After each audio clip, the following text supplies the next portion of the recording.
Hi, everyone, and welcome to Juno Sphere, where we learn about a whole sphere of topics and how they are interconnected, just as we are all interconnected. The purpose of this video is to enlighten and entertain you. Today, we're looking at the Queen of Swords card, focusing on the rich symbolism of the Rider Waite Smith Tarot deck. The dates for this card are from September 12th to October 12th.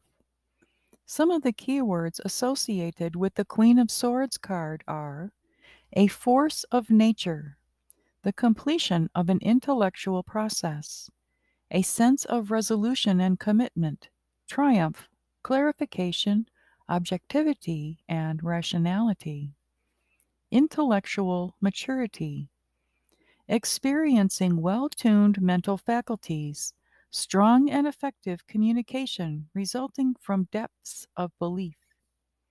She's probably the most intelligent woman in the tarot deck. She's a quick thinker and a clear communicator. She's intensely perceptive and keenly observant. She's got a rapier wit and a sharp tongue to match. She's not afraid to fight for the ideals that matter to her. If she's on your side, the Queen of Swords is a loyal defender and friend. If not, she won't hesitate to cut you down to size. She didn't get to be the Queen of Swords by staying quiet, and you can count on her to make her observations and thoughts clear in any company. The Queen of Swords directs the realm of air with the watery emotional energy of all four queens. She embodies all of the qualities of the airy swords cards.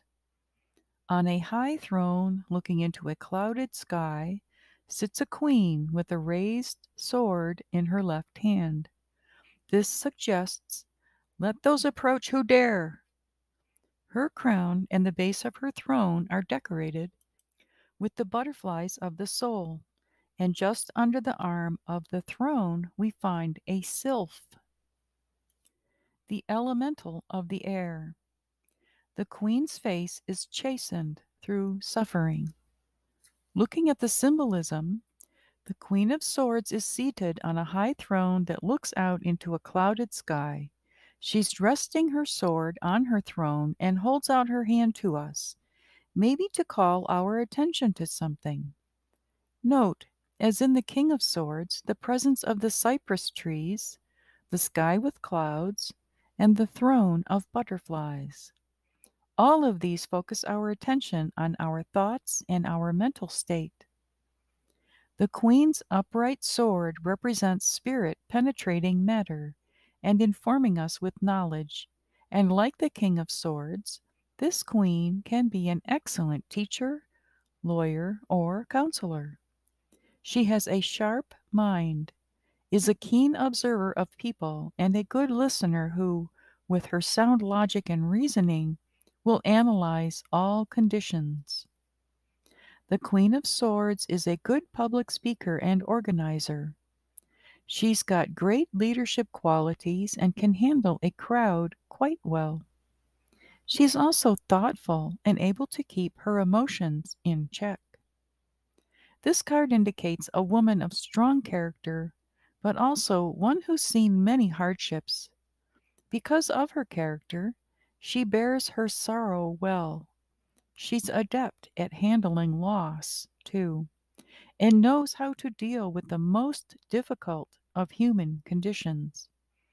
And with her clear and direct way of speaking and addressing issues, the Queen of Swords is a good psychologist. Her upright sword indicates decisiveness, sorting out fact from fiction, sharp and analytical. Based on the Queen's pose, she is a high-profile personality, a mistress of swordcraft, of the weapons of the intellect. A hard crown of gold adorns her head. It is a wreath of butterflies.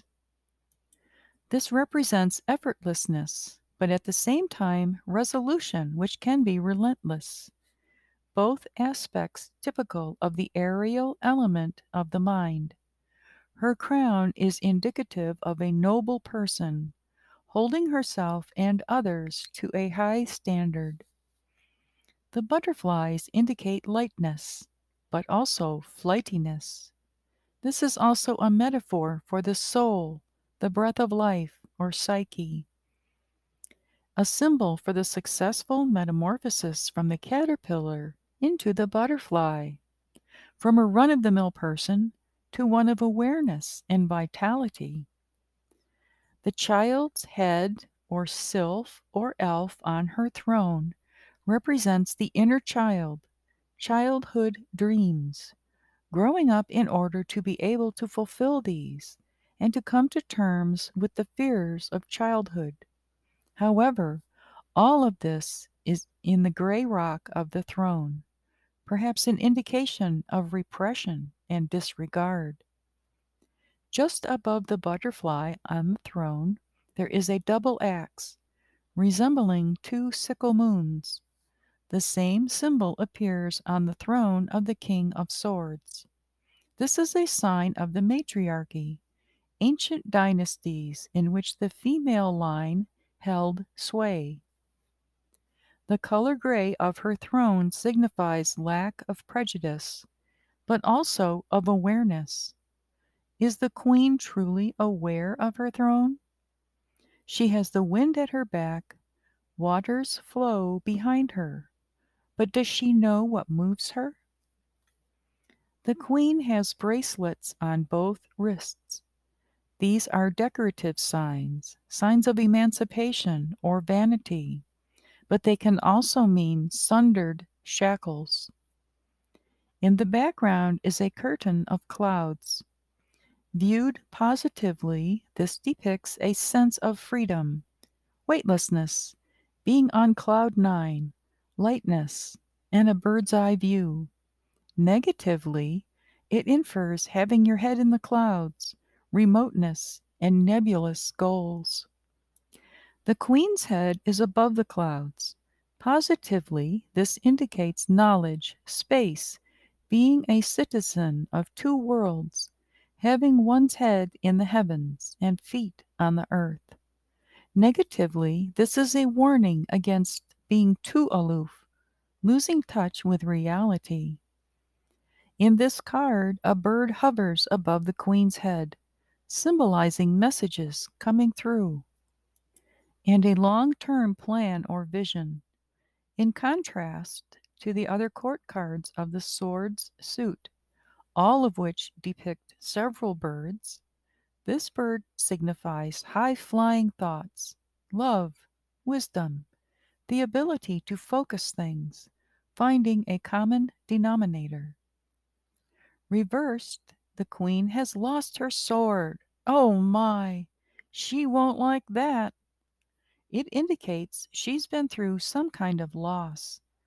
Upside down, she can barely keep her calm exterior and is easily angered, unable to discipline herself as when she was upright.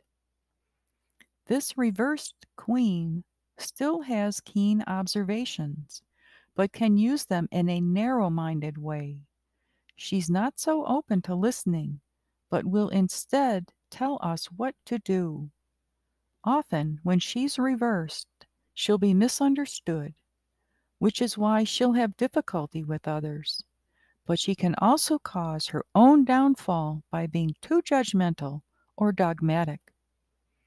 The Queen of Swords reversed is, as in her upright position, both strong and stern, but she needs to use more self-control when she's reversed.